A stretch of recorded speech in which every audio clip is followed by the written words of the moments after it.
Bronwyn, I'm hearing nothing, and we'll come back to Hollie in a second, but I'm hearing nothing that fills me with confidence that the Liberal Party understand that if they want to win the next election, they have to dump net zero. 3 words. Yes, they do. But they also have to explain what that means. So you've got to say, we'll keep the coal-fired power stations going.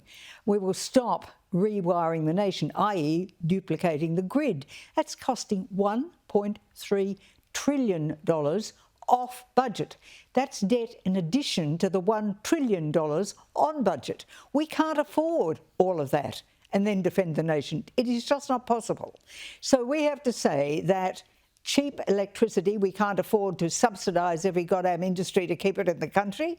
So we have to abandon net zero, and we have to say we will use our resources in this country to deliver cheap power. Listen to breakfast radio every morning. They'll tell you, 5% from wind and 6% from whatever and 80% from coal. The reality is that this country is running on coal, and indeed it will continue to do so. So unless truth is embraced, and it's a simple, straightforward statement that people can comprehend. I understand what Hollie is saying about legislation, but people don't.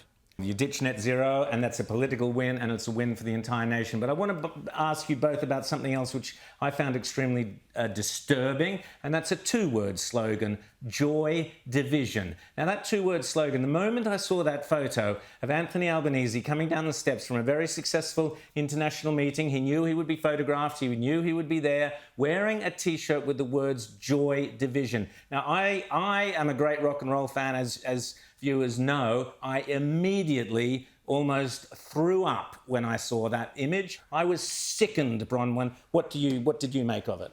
I looked at it in disgust. Disgust is the only word I can think of. And I wholeheartedly support Susan Lee.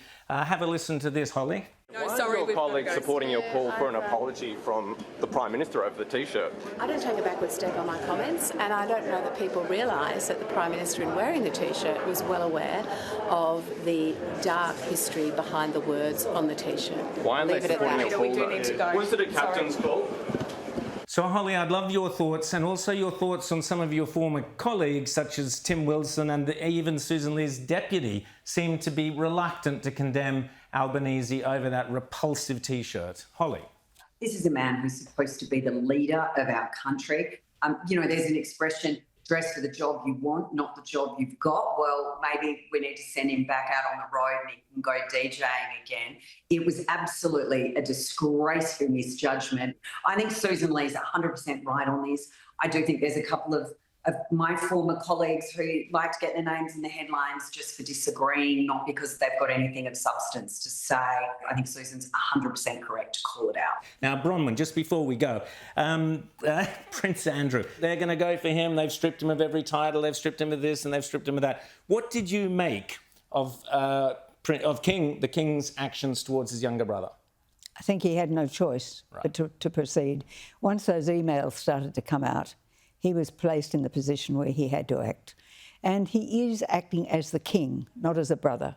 And kingship does bring with it different responsibilities. In terms of the king and his actions, I really don't think he had any option. Hollie Hughes and Rowan Dean, always great to chat to you both.